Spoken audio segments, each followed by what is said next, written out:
Hi, I'm Gwennetta Wright. And I'm Deonta B. And welcome to Gwen's Business Corner with Deonta B.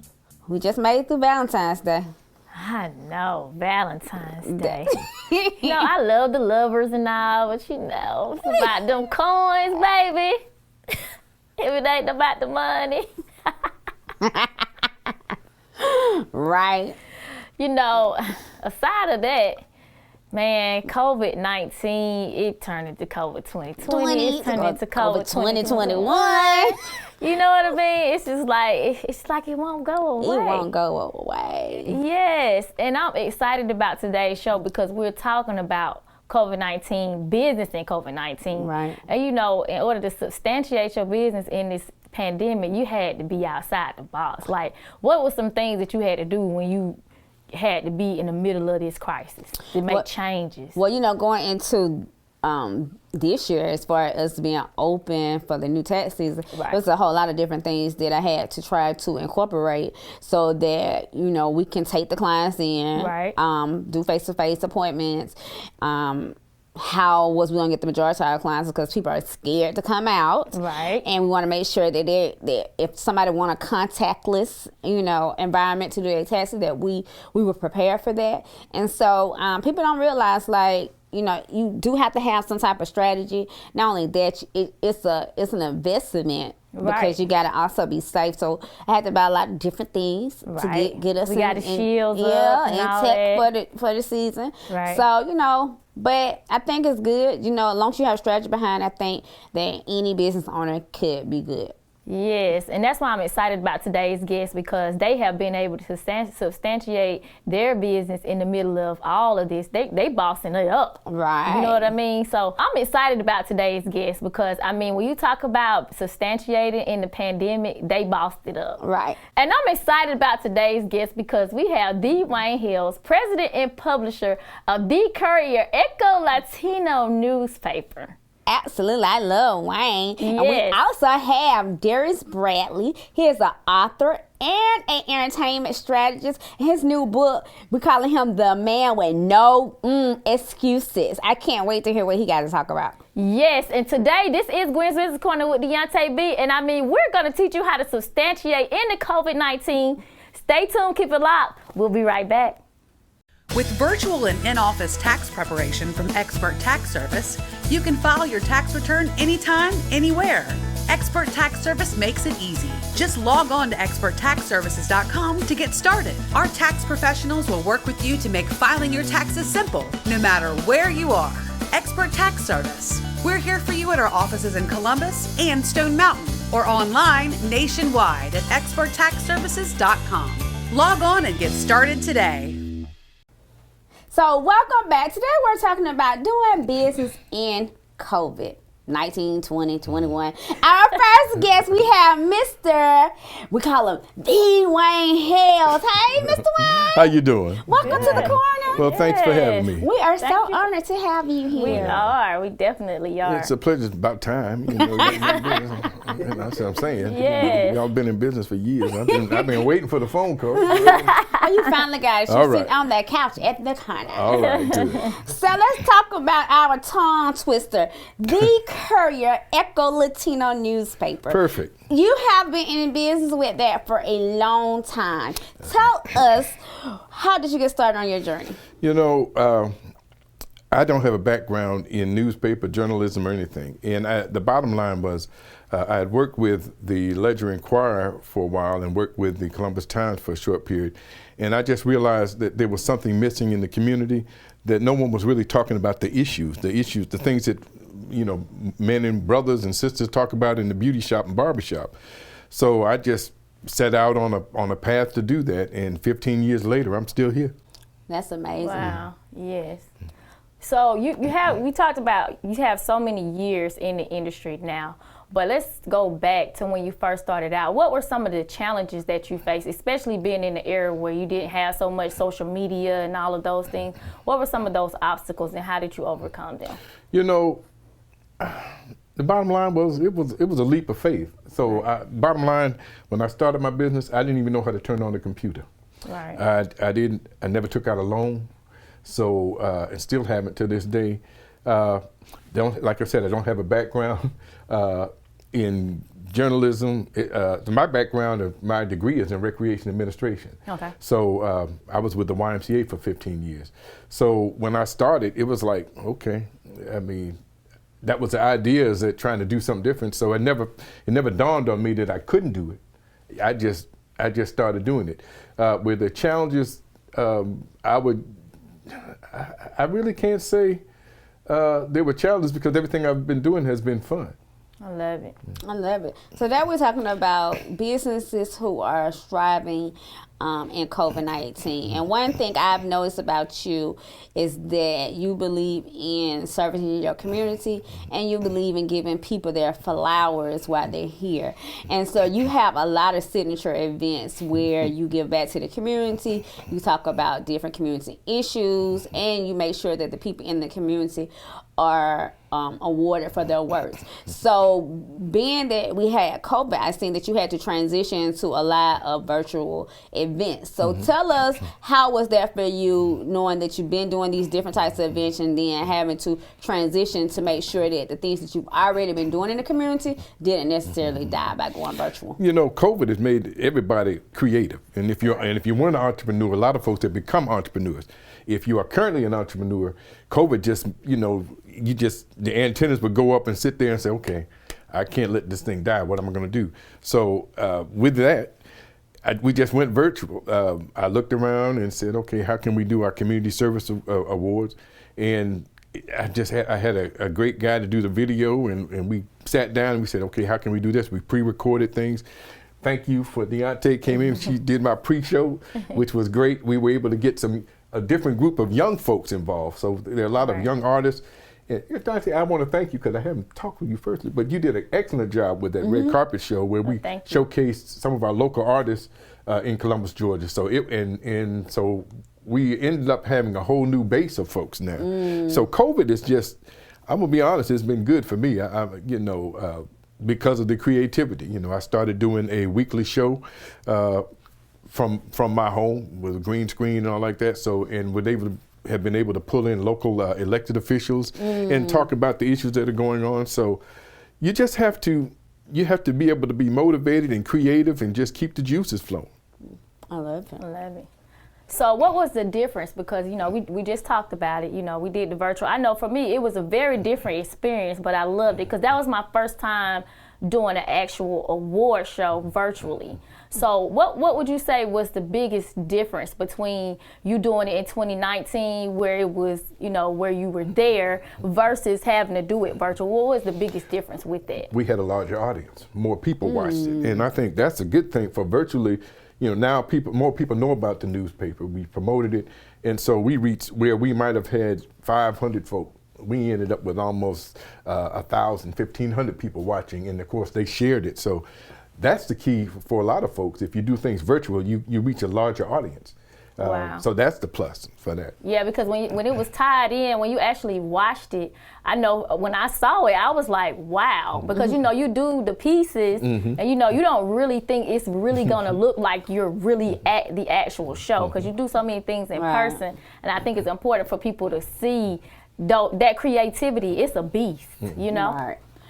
So you said that you just walked out on faith and to start your newspaper. But there's a lot of people who want to start newspapers, that want to start virtual magazines, digital magazines. So what would your advice be to them for someone looking to jump into that profession? You didn't have no experience, but you got experience now. Right, what your advice would be? Well, first of all, whether it's a newspaper or anything, I'll tell you this. Find your passion, find your paycheck.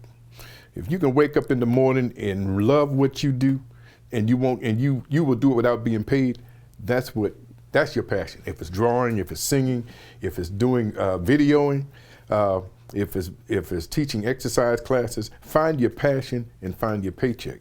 For newspaper, find a niche.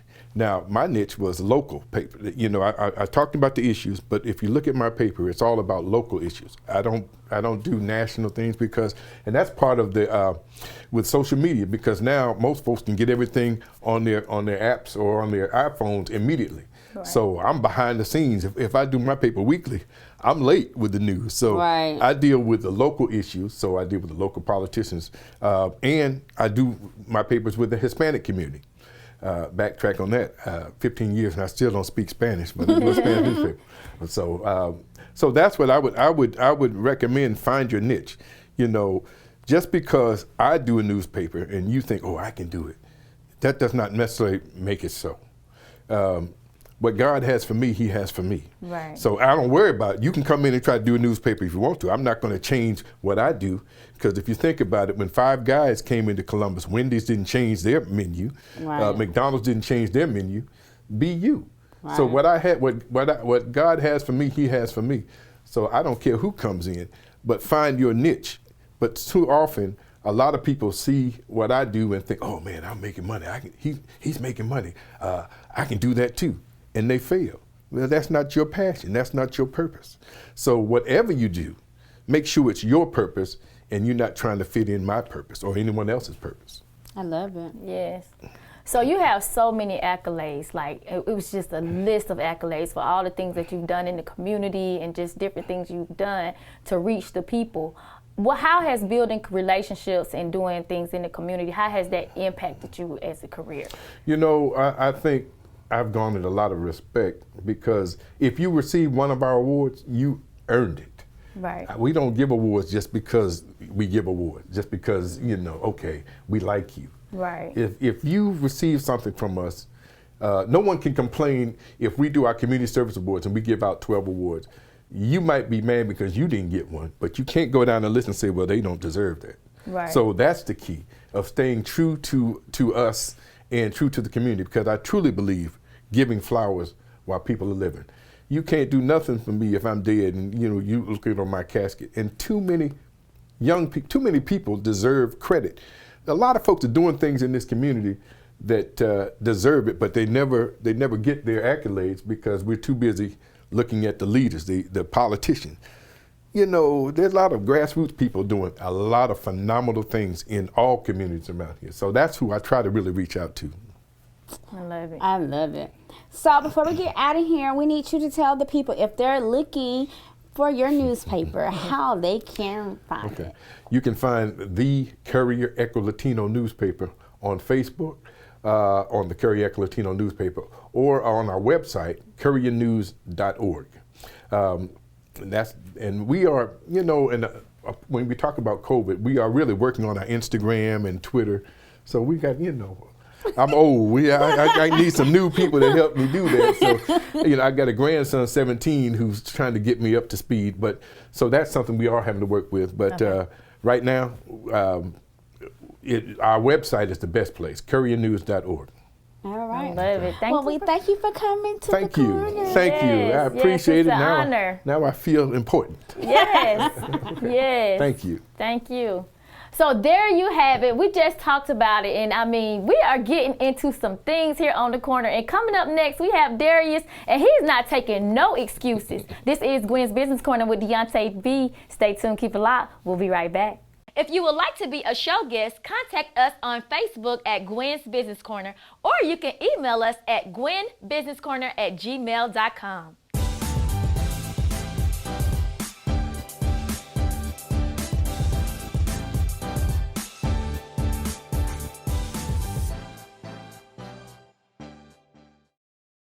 Welcome back. So if you are just tuning in, we are talking about businesses that have substantiated in the COVID-19. And now we want to get into entertainment. We have the Darius Bradley, and he is not taking no excuses. Okay, Darius. Yeah. No excuses. I can't stand those excuses. Not at all, you know. That's what I built my brand off of, no excuses. Yes, we welcome you to the corner. Thank you. I'm glad to be here with you ladies. So we're going to jump right into it. Yeah. So you have been in the entertainment business for 10 years as an entertainment strategist. You behind the scenes helping these brands move forward. So what made you get into that profession? What started you on your journey? Well, I was there in 2007. I was playing college tennis, you know, and I was on a college tennis scholarship, and you know, I just didn't see myself living in that world for that long and being successful. So I just decided that I wanted to go to New York City and take my chance at the music industry. And so, you know, I applied, you know, to a couple of internships. I got in at Hot 97 in 2009. And so that's where I got my start at. Okay. Yeah. I love it. Yeah. So let's talk about that, because you know you were young at that time. You know, when you were a young person starting out in the entertainment business and you're working in that area of expertise, of course you have to force people to take you serious. Yes, you know. And so what were some of the challenges that you faced when you first started out, taking you back? Because now we know you're most sought after now, but I know in those beginning stages, you know, it wasn't easy. Yeah. So the early stages for me were really, really tough. You know, it's detailed in my book. You know, the first early chapters, 2009 through 2010 were the years where I was at like rock bottom. You know, trying to figure things out because I didn't have connections in New York City. And so I had to figure out a way, you know, Facebook was just blowing up back then. Twitter, you know, I used all of those platforms to, you know, elevate myself. And then in 2011, late 2011, I came across an artist. His name was Rotimi. And he had a song called Beautiful Music. And so when I saw that, I said he had the it factor. And from there, I was like, I want to work with him. At the time, his manager, you know, blocked it. You know, I couldn't work with him because, you know, he was in Chicago. And then, you know, I just, you know, kept my head down, and I applied to another internship at Warner Brother Records. And then from there, you know, 7 months from the time that I reached out to him, he put on his Facebook that he was looking for area reps. And so then I applied, and then they reached out to me while I was interning at my desk, and from there it was history. You That's were hungry. crazy. He was hungry and consistent. But it was his destiny too, because if you heard it originally, he said that he reached out to him. Well, he reached out to him, and then he wanted to work with him, but he got blocked. Right. But most people give up. Right. And then he came all the way back around full circle, and that's amazing. Yeah. Never give up. That's what I tell people. Never give up. No excuses. I was sitting at my desk intern. I said, I'm going to go get the experience, because there had to be a reason why he ignored me, you know, why he didn't get back to my resume. So I just said, you know what, I'm going to go out there and grind. Next thing you know, I was, you know, attending a school, an audio production school. And then from there, I was interning at Warner Brother Records. And then he posted that he's looking for area reps. And then from there, I was speaking to his publicist. And then 2 weeks later, I'm at his CBS performance, and now I'm on the team. That's amazing. Oh, wow. Yeah. Amazing. That's crazy. Yeah. So you've been an entertainment strategist for a while, and we've already mentioned it once before, but you took it a bit further and you decided to write a book talking about no excuses. Yes. And so tell us a little bit about the book and what made you want to write it, and especially label it that. Yeah. So my book, this is my baby. You know, I took about 2 years to write this book. It's 15 chapters. You know, over 70,000 words. You know, I took my time with this book. I really wanted to make sure that I was touching on every topic that I could, that us behind the scenes professionals go through on a daily basis. We don't get treated as equal, especially the assistants. You know, I'm here to speak for the assistants because they don't have a voice. Right. They don't have an outlet that they can go to. So I want to give them that outlet, you know, by reading my book, No Excuses. You know, just, you know, a place where they can feel comfortable. And so that's the whole purpose of this book. Yeah. Okay. Yeah. I love it. Yeah. So we're talking about COVID-19, and of course COVID-19 changed so many things, especially with you being in entertainment. What were some of the things that you had to utilize and make changes to, especially being an author in the middle of a pandemic? So I'm a little old school, right? And so this pandemic, you know, it was beneficial for me because I was able to slow down. Okay. You know, because a lot of people, we move so fast, you know, and we don't just take time to just slow down and just really assess everything. And so I slowed down and I just assessed everything. Like, I've gotten rid of a lot of people, contacts, communications. I want to start fresh because being in the music industry, especially during COVID-19, you know, your mental health is at risk. Right. You know, and that's a really big part of the music industry. A lot of people feel like, you know, by getting into the game, you know, if you do the right thing, you know, you'll get ahead. Right. And I tell people, if you do the right thing, you can get ahead. But in the music industry, it's a little different, you know, and especially during, you know, COVID-19, you definitely have to, you know, utilize a new platform that just came out called Clubhouse. Right. You know, that's really huge. A lot of people now you can speak instead of typing. So I do tell people to use that. Social media, Right. you know, more videos. I don't do a lot of videos, but I'm doing more videos now. So yeah, that's how I used, that's how I benefited from COVID-19. I love it. Yeah. So, being in the music entertainment industry, we always talk about how important relationships is in order for you to grow in your industry. So, can you talk a little bit about how networking has played a part in your career? Ooh.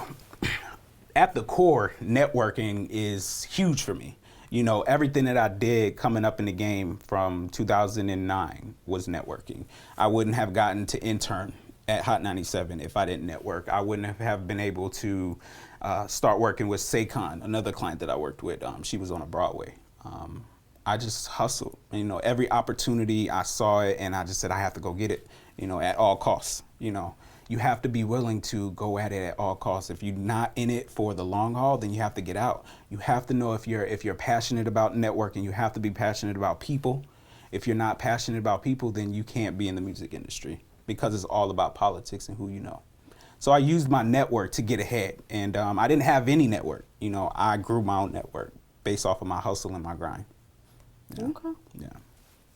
So lastly, what would be one of the most important lessons that you think someone that's a new aspiring entertainment strategist, that they would learn from reading your book? Well, the first one would be, this is a big one, when you are getting into the game of working with clients, they're not your friend first, right? They're not your friend first, because you have to get the job done first for everything else to make sense. If you're just friends and you're not getting the job done, then why are they hiring you? Why are they paying you? So when you get into the game with, you know, with a mindset of you are a business person, you're a professional, you're just like all these major businesses, you're just a person. So operate as such and you'll get ahead in the game. I love it. And don't take anything personal. Don't take anything personal. It's all a game. That's what made you a vet. It's all a game. It's nothing, don't take anything personal. Yes. It's definitely a game. He's speaking it as a vet. Yeah. right. You 'Cause got to get that book. Yeah, and you know, I plan for the book around February. So February will be you know, a target date that I'll be coming out with the book. Yeah.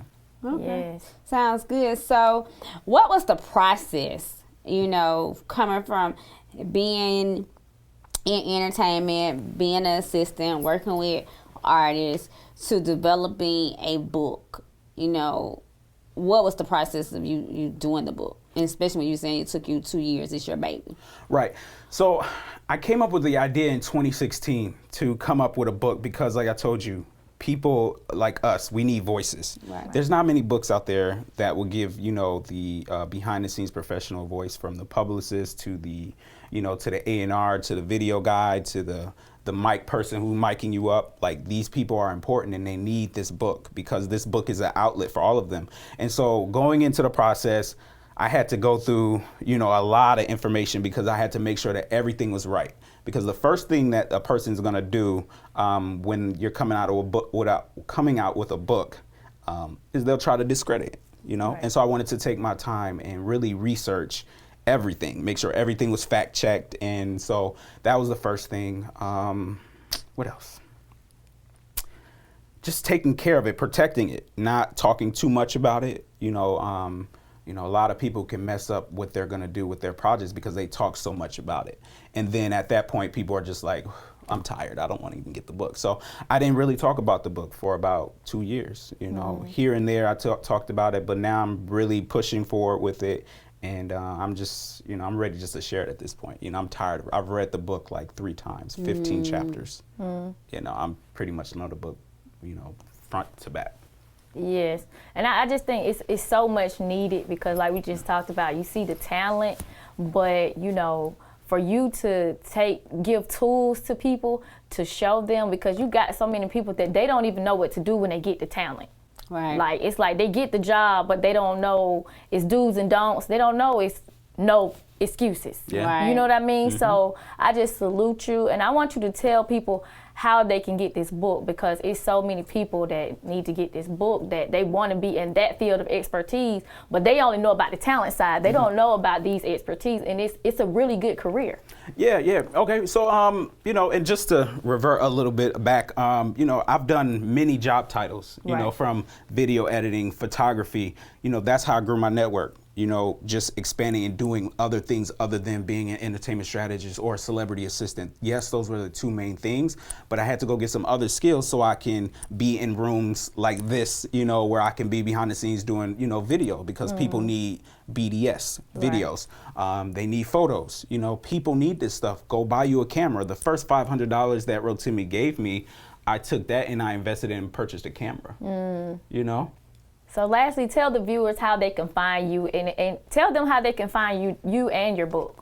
Yeah, so you can find my book, you know, on Amazon, No Excuses. You can also find me on social media, I am D Bradley, and you can also find me on Twitter, I am D Bradley as well. Well, there you have it, and we are not taking no excuses in the 2021, whether it's COVID-19 or not. And coming up next, you know it is tax season, so we're going to do some tax talk with Gwen. This is Gwen's Business Corner with Deonta B. Stay tuned, keep it locked. We'll be right back. With virtual and in-office tax preparation from Expert Tax Service, you can file your tax return anytime, anywhere. Expert Tax Service makes it easy. Just log on to experttaxservices.com to get started. Our tax professionals will work with you to make filing your taxes simple, no matter where you are. Expert Tax Service. We're here for you at our offices in Columbus and Stone Mountain, or online nationwide at experttaxservices.com. Log on and get started today.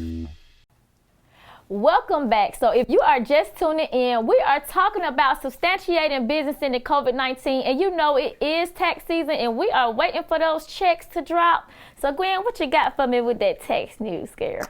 So yeah, it was a lot of different things going on in the tax industry this year with all the different acts from COVID-19. And so one thing that we have not talked about is the small businesses, because, you know, for small business, for if they had got COVID, or someone in their immediate family had got COVID, and just like when the employees were able to be off and they got paid for it, the small business owners can claim the days off sick leave on their taxes this year. Amazing, right? Yes, I love it. So if you had COVID and you had to take time off from your business, you absolutely can get a credit for doing that this year. So make sure you are following Expert Tax Service on social media so that you can get all the good tax talk and more detail on how you can get that specific credit. Also, make sure you're following your girl, Dr. Gwennetta Wright, at Gwennetta Wright, and make sure you download our app, GBC Media, on your Android and your Apple device. Deonta.